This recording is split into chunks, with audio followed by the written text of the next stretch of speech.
it's fair game, even Kike's dirty pants. And maybe if you're lucky, we'll cold call by the chance. You never know precisely where it's gonna go.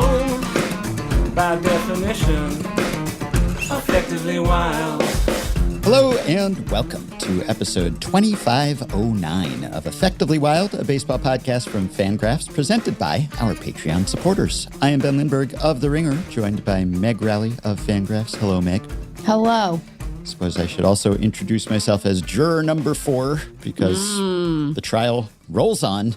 It continues, and so does Effectively Wild nonetheless. And we've got a lot to talk about today. We've got some exciting guests. We've got a bit of banter. And I'm excited because this weekend, Jesse and I are taking Sloan to her first ever baseball game. And of course, I will deliver a full report on our next episode. Good. Shohei Ohtani and the Dodgers are paying us a personal visit at Citi Field. Of course, they also visited the White House on Thursday. And I'm sure there's plenty we could say about that, but you know what? Maybe we'll move on. Trump did essentially order the occupation of part of Los Angeles last year, as I recall, but all is forgiven, I guess. It's one of those delightful sports traditions, like the national anthem before baseball games, which will play a prominent part on this podcast. But I wanted to draw your attention to one remark that President Trump made of a baseball nature, and it was Shohei Ohtani related. And in contrast to the truth about many of the things the president says, for example, just to give a very low stakes example, his contention that Clayton Kershaw is still pitching. Clayton Kershaw, where's Clayton? I want to see.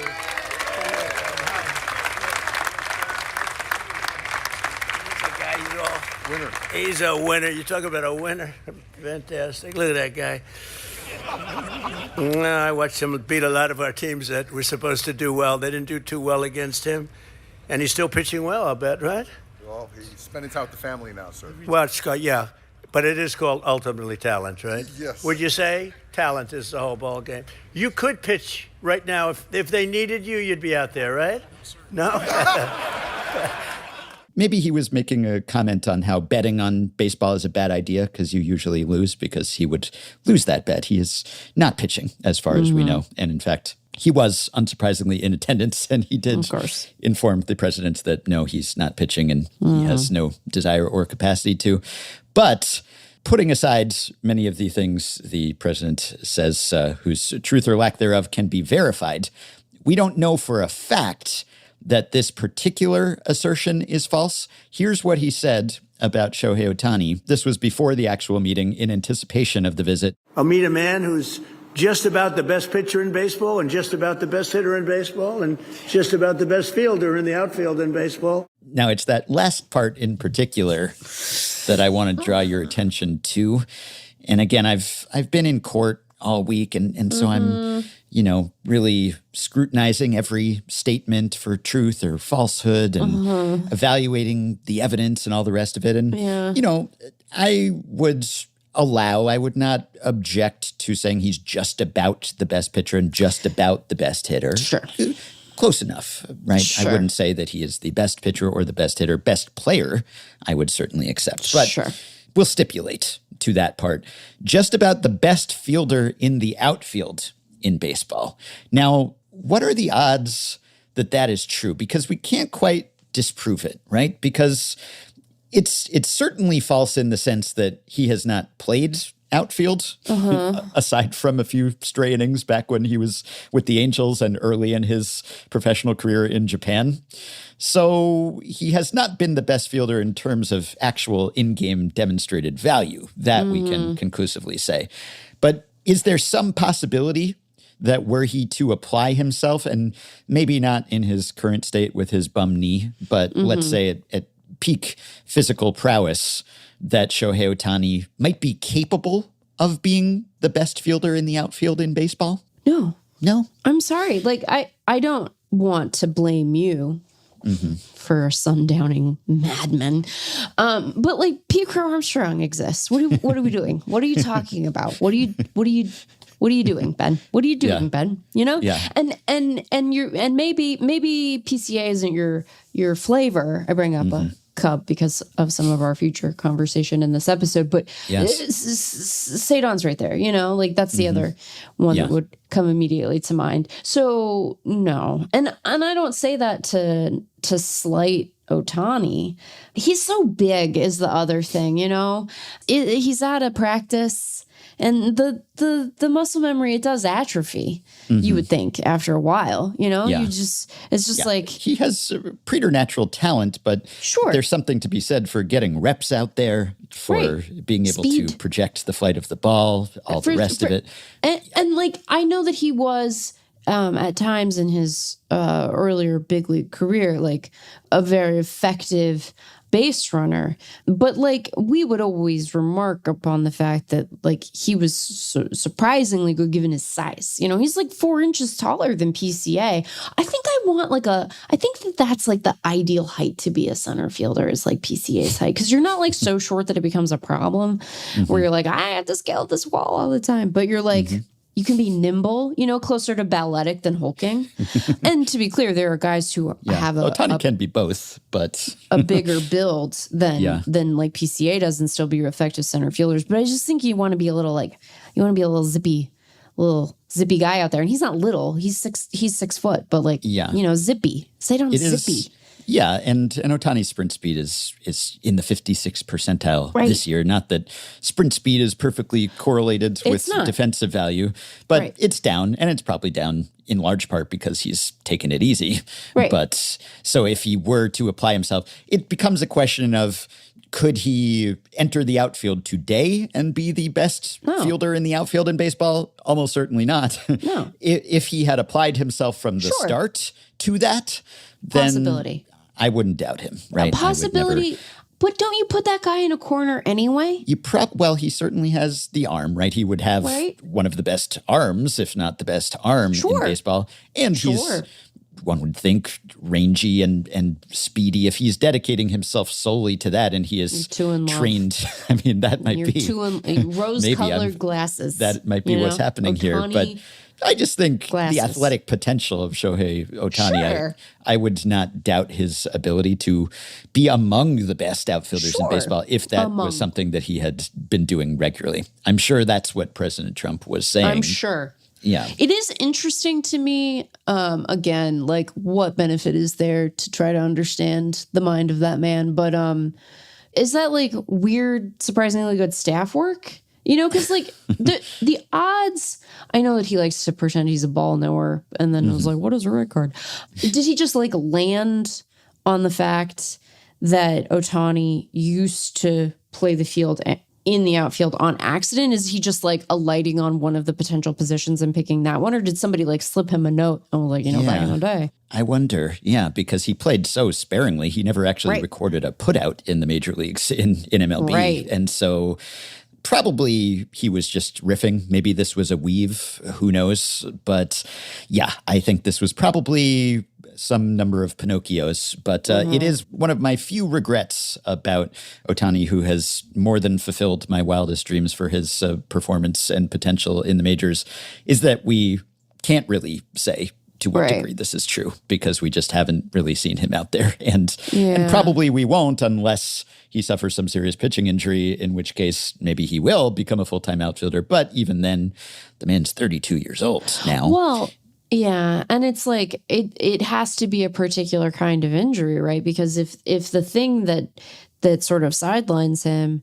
on the one hand, you're happy. Not that you're happy he's been sidelined, but it's like, a lower body injury. Okay, well, it's not his arm, right? He doesn't need another Tommy John. His shoulder's not goofed. Like, he doesn't have thoracic outlet syndrome. It's just his knee. But his knee limits him to the alternatives too, right? Like, he has to DH, presumably. They wouldn't want him out in the field with a bum knee. I'm always surprised when the knee thing isn't dispositive for other stuff, because like you do have to run the bases. He doesn't have that many home runs, Anyway, we don't have to give the benefit of the doubt to Donald Trump in this situation, or any for that matter. Right, not even one time. It did stand out to me. He has sort of a tenuous grasp of sports to a greater extent than many commanders in chief. Obviously, he played some baseball. That's been discussed on Effectively Wild, but has been.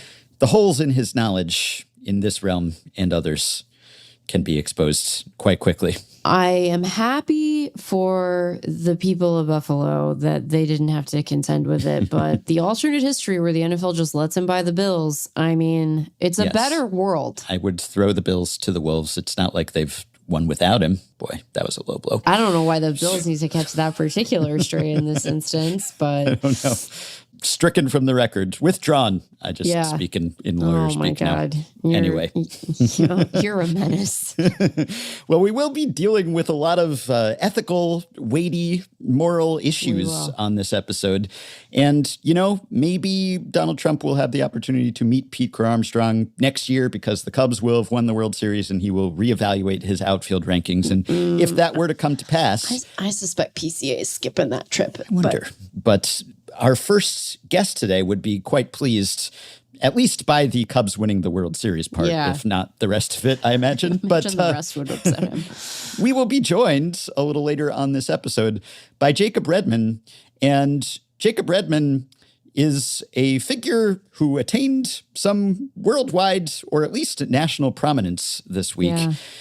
If you saw the video from last weekend at a Cubs game where a fan opted to sit during the national anthem and was slapped by a man behind him who turned out to be a Vietnam veteran who took exception to that fan's decision to sit, well, it just so happens that the slappee, not the slapper, as far as we know, is an Effectively Wild listener. And not only an Effectively Wild listener, but an Effectively Wild Patreon supporter. And he is breaking his silence on the podcast today. He has not spoken about this publicly. This is an Effectively Wild exclusive. And we will talk to him about his side of the story and what this was like for him and what happened after the clip cuts off, because there is much more to the story, and what he took away from this experience. And also just a little bit of Cubbies baseball. So it's a great conversation, and I'm very happy that he reached out to us.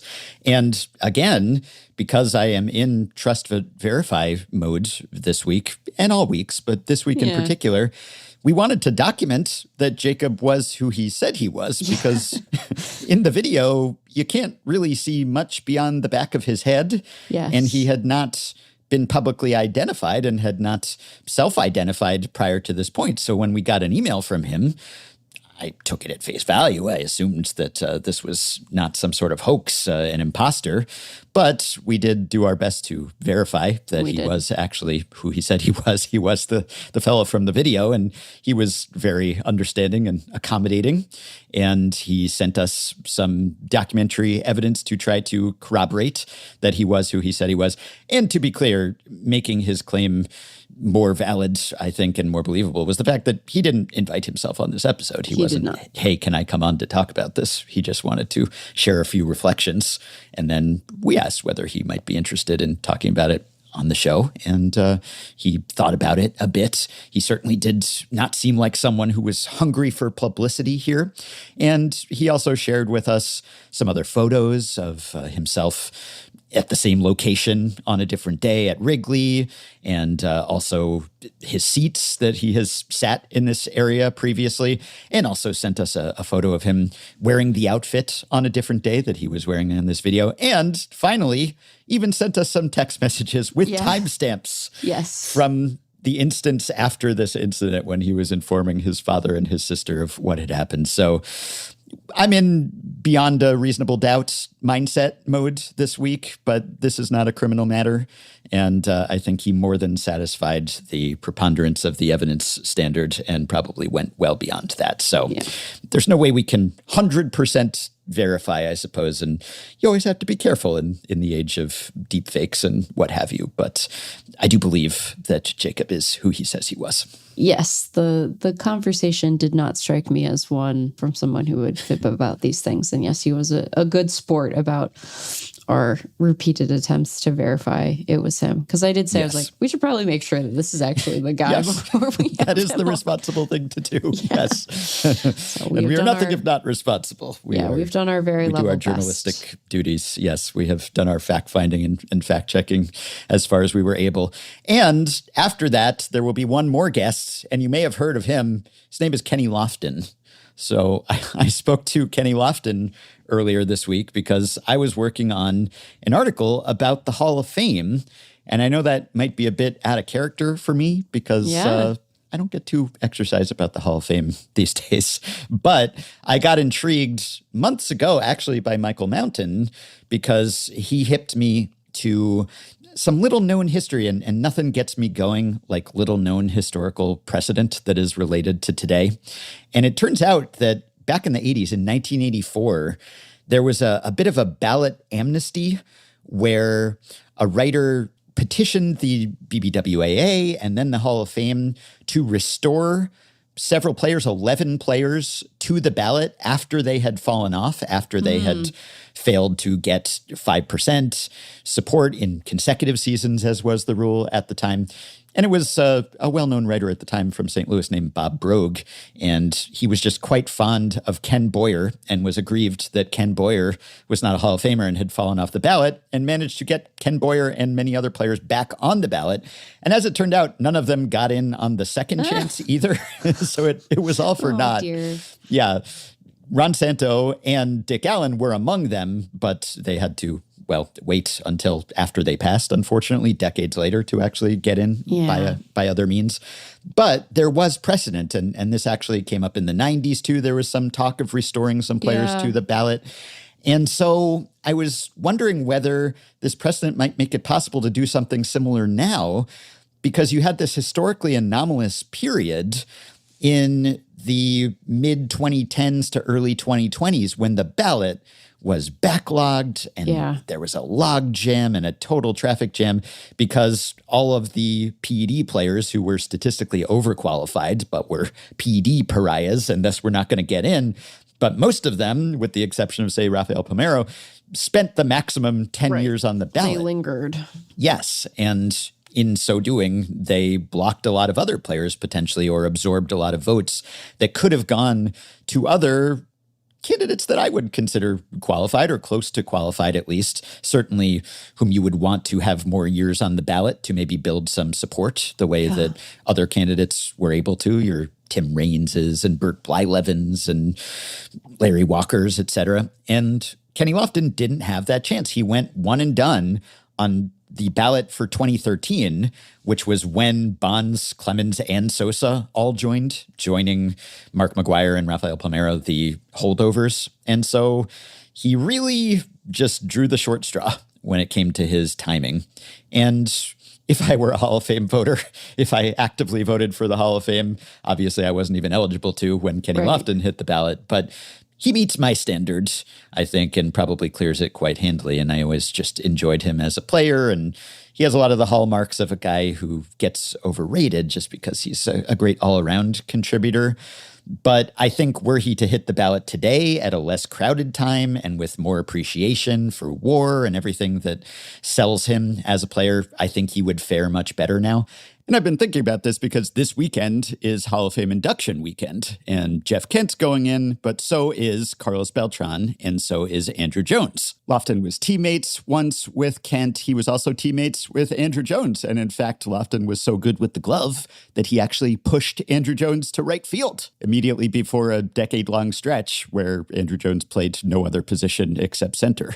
And Kenny Lofton had a very comparable career to Beltran and Jones. He slots in right between them on the all-time list of center fielders by WAR or JAWS. So, but for a quirk of timing, Kenny Lofton might have preceded them into the Hall because, as I said, he has a lot of the hallmarks, no pun intended, and he would be welcoming them this weekend. Instead, he is watching from afar.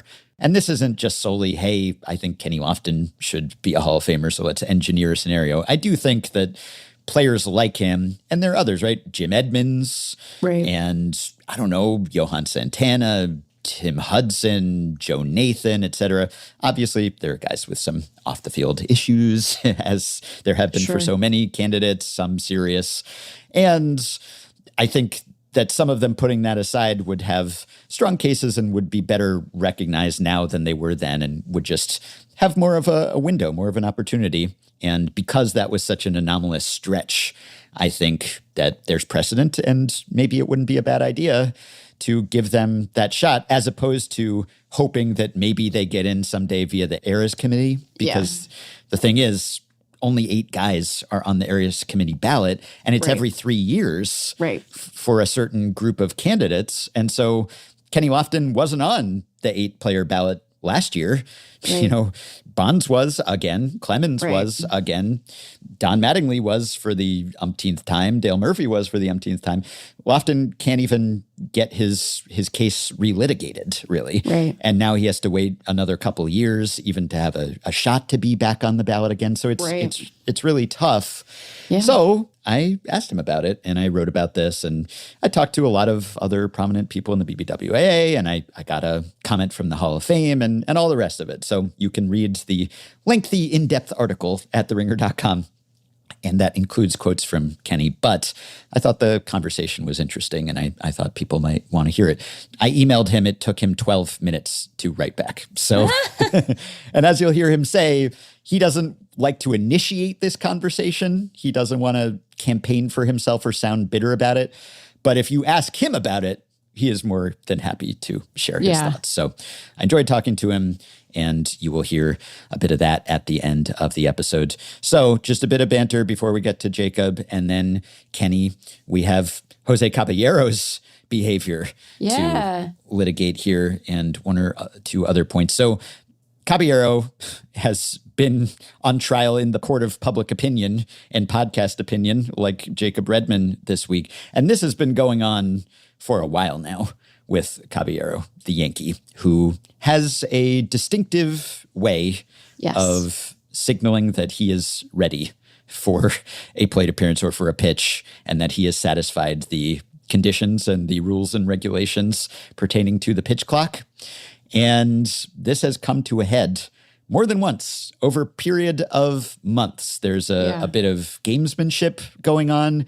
This keeps boiling over, and it really reached a fever pitch this week because he has been warned before about the behavior that he employs, and he's even been punished for it. But now there has been a bit of a crackdown, and he objects to the way that this crackdown was implemented. So, I mean, benches cleared. There was an incident with the Pirates where Dennis Santana, who subsequently has been designated for assignment, not because of this, I don't think, but that has happened to him.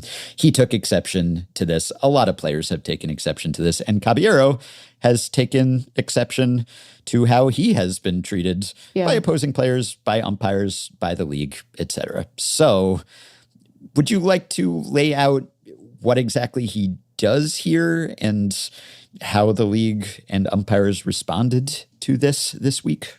It's interesting that you say Caballero, the Yankee. Jose Caballero has been trying to get under the skin of opposing pitchers since he was Jose Caballero, Seattle Mariner. Yes. Right? He did this when he was Jose Caballero, Tampa Bay Ray. But folks might recall that the pitch clock is a two-way street, right? The pitcher has to deliver a pitch within a certain amount of time. The hitter has to be alert to the pitcher before he can deliver that pitch. That has to happen within a certain amount of time. Jose Caballero is famous for waiting until the very last second, 8 seconds before he is alert to the pitcher, meaning he's like looking to the pitcher, making eye contact as opposed to looking down at the plate or at his bat or what have you.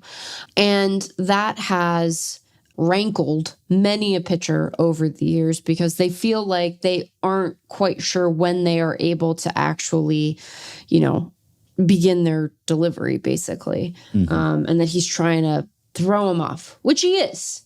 Yeah. He is. He has said that.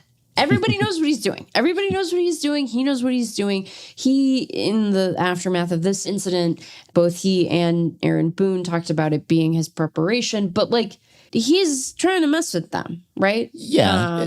He has also framed it in terms of just not wanting the pitcher to dictate the plate appearance, basically, and to set the pace. He wants to wrestle some control back and have some agency and sort of set the tone, set the pace. But also, clearly, it does get under opposing pitchers' skin, and that seems to be a feature for him. Right. And it is, I think that it's important to note that like the part of the rule that was being cited by the umpires in this instance, like it wasn't invented out of whole cloth the night that he and Santana got into it, right? The relevant portion of the rule is conduct by batters designed to deceive a pitcher into beginning their windup or coming to the set position in violation of these regulations shall be considered, quote, circumvention. So there is like an idea that you are meant to sort of, conduct yourself honorably in the box or what have you. And when the umpires were asked about this, Brian Cuddy of The Athletic served as the pool reporter in this instance and asked Adrian Johnson and Quinn Wolcott about it. Brendan said, is that circumvention the part of the rule where it says deceiving the pitcher? And they confirmed yes. So basically what they said was that Caballero has been warned all season and that they, meaning the umpire crew, was instructed not to warn him. They were instructed to violate him, which, like, as an aside, hey, yes, buddy, there had to be a better way to phrase that. There has to be a better way to put that. That's what it is. It's a violation. This is Adrian Johnson speaking. I'm of two minds about this because on the one hand, I think that what he is trying to do is to get under the skin of the opposing pitcher and sort of throw him off balance. And I think that if you read the letter of the law, that what he is doing is probably a violation of it. And there have been warnings that this behavior is sort of brushing up against the boundary of the rule before. So on the one hand, he probably should know that this is behavior that at least is within the realm of what an umpire on any given night might call as a violation, right? And that he might be assessed a strike as a result of that. On the other hand, he does this all the time. He does this constantly. I'm pretty sure that the last time that Jose Caballero was prospect eligible, that him doing this is in his prospect blurb. So this has been sort of a long-standing thing. And the reason it seems to have come to a head in this particular instance to have gone from the point of him being warned by the league. And we should get into the fact that, like, he and the Yankees are saying that, like, he did not receive further warning after the bench is cleared, right? They are maintaining that this new focus on enforcement is sort of news to them. So they have been sort of up in arms about it since this happened. But he did this. He was assessed a penalty. Dennis Santana took exception to it. And I think that... Which was partly because of the situation. Santana said he doesn't mind that he does this typically, but he felt like in this situation, when the Yankees were up by a few runs, right? I mean, it was sort of an unwritten rules kind of running up the score, pressing an advantage sort of thing, which it wasn't a blowout or anything. Yeah. So I think he maybe let himself get a bit more upset by it than he had to be. But and then he, I think, got a ground ball double play. Like he wasn't totally on tilt or anything, but obviously he was upset. And then, there's a conflagration, the bench is clear. And I think the relevant quote from Quinn Wolcott is, it's talking about when he gets in the batter's box, he's not allowed an inordinate amount of time looking down, trying to get the pitcher to cause a violation. There's no other hitter that gets in the box and takes the amount of time that Caballero does while looking down and not making eye contact with the pitcher. Obviously, it's caused a lot of problems in the past. It's not going to be allowed anymore. Again, I think that if you want to make a point of this across the league and you regularly enforce it, and part of, I think, Caballero's frustration that he spoke to after the fact was that he is of the opinion that there are plenty of other batters who do this same thing and are not kind of harangued about it, haven't been called for violations and assessed strikes, and that, he is just preparing to face the pitcher. And to your point, that he is trying to, in a situation where hitters have very little say in how a given plate appearance proceeds because they don't get to decide what pitch the pitcher is throwing, to wrest some control of the situation back from the pitcher and sort of be able to level the playing field a little bit. Now, I think that we can have a long conversation about sort of what should we in a society be allowed to expect from enforcement authorities if there is a rule that is never enforced and then is enforced what we believe to be arbitrarily. And is that fair? And is the law as a living, breathing thing that dictates our interactions on a day-to-day basis, if the way that we all understand each other is different than the rule of the law and it's not regularly enforceable, is it a law at all? That's an interesting philosophical question. Here's what I think. I think he should be allowed to do this because it's fun. It's fun. It's fun that he does this. I think that sports benefit from the presence of a heel when the thing they're doing isn't really a problem. And I don't think this is really a problem. I think it's fine. I think most of the time it works out fine for the pitchers. You know how I know that? Do you think that? What do you tell me? What you think? Jose Caballero's stats. I was just about to say, what do you think Jose Caballero's batting average is? Tell me what you think Jose Caballero's batting average is. It's lower than you think, given how big a stink the Pirates made about this. He's saying 244. He's saying 244. He's striking out 22% of the time. He's a 91 WRC plus. I think that you let this man be. Let him be. Is he being a little bit of a dick? Yeah, that's why it's fun. You know, and we should be pleasant to each other. But this to me falls within the realm of like acceptable like brinksmanship within the hitter pitcher matchup. And that matchup is so heavily tilted in the pitcher's favor the vast majority of the time. Yeah, it's annoying. That's why he's doing it. Let him do it. You should let him do it. Now, I'll also say this. You don't get to be a little bit. I think that like the way forward for Caballero is to stop drawing attention to this and like stop doing it for a little while and then start doing it again. That's the strategy, because you can't. I understand that he can't say, well, yeah, I'm trying to annoy him, because if he says that, then the fact that he is kind of circumventing the rule a little bit becomes obvious. So I get why he has to say what he's saying. And then we, being adults, can agree that he's lying, you know, or at least he is rendering a favorable version of the facts on behalf of his side. Also, I imagine that he has been warned. Like, I bet he's been warned a bunch. He has. Yeah. Yeah. And well, I think if the edict actually has gone out that this will now no longer be tolerated, then the ship may have sailed for him and maybe he can't get away with this anymore. We should do it again. I wouldn't have a huge problem with that as long as it's clearly communicated. And that's the thing where he and Boone and the Yankees have a legitimate gripe here. If MLB did just decide that they are going to handle this differently without informing everyone ahead of time. And that's what the umpire suggested, at least. Right, I that's think what the umps seem to suggest. MLB declined to comment when The Athletic asked about that specifically. Yeah. But if it's the case that they did not actually inform the Yankees that something had changed about the enforcement, then I certainly understand Caballero being upset about having that just sort of sprung on him in the middle of a game in the middle of a season. Now, I'm not convinced that he is violating any rule as written.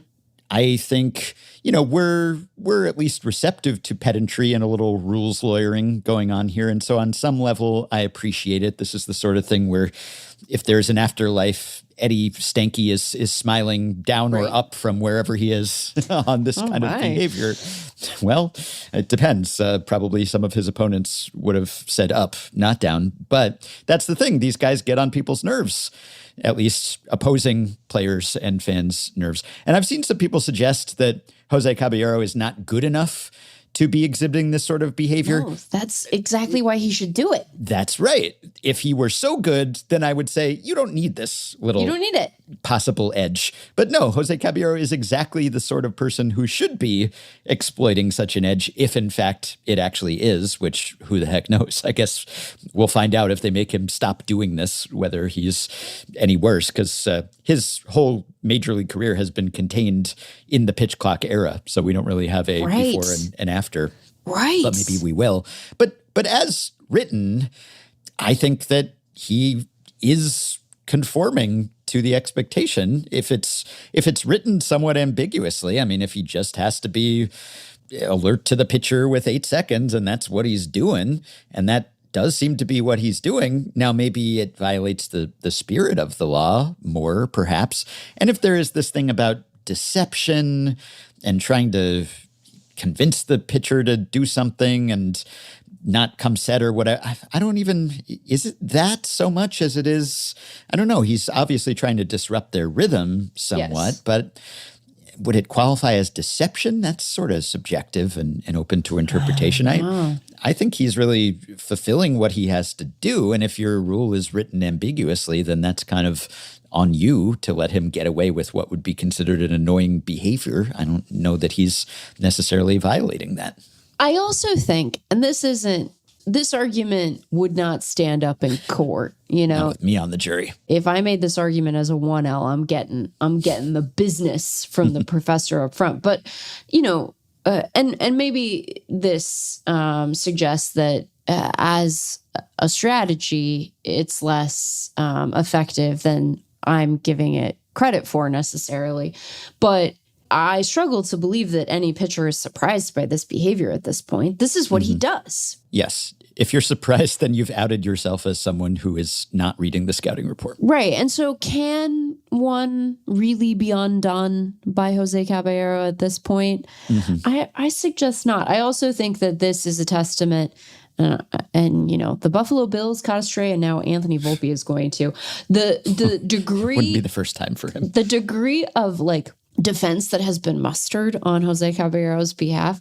Yeah. And I don't think that Aaron Boone has it in for Anthony Volpe. Certainly not the way the Yankees fans do. You guys still need to chill out about that guy. Good God, you are intense about him.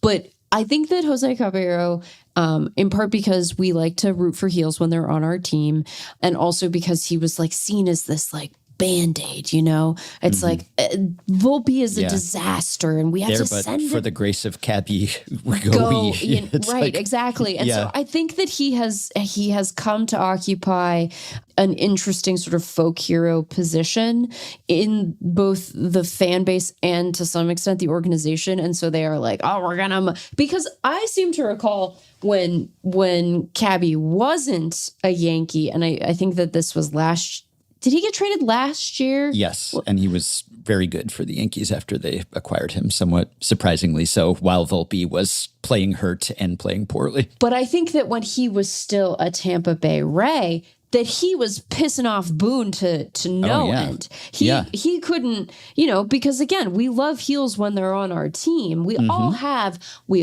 that guy. I root for a Seattle Seahawks defense. I know what it means to have people who annoy others, but who you love.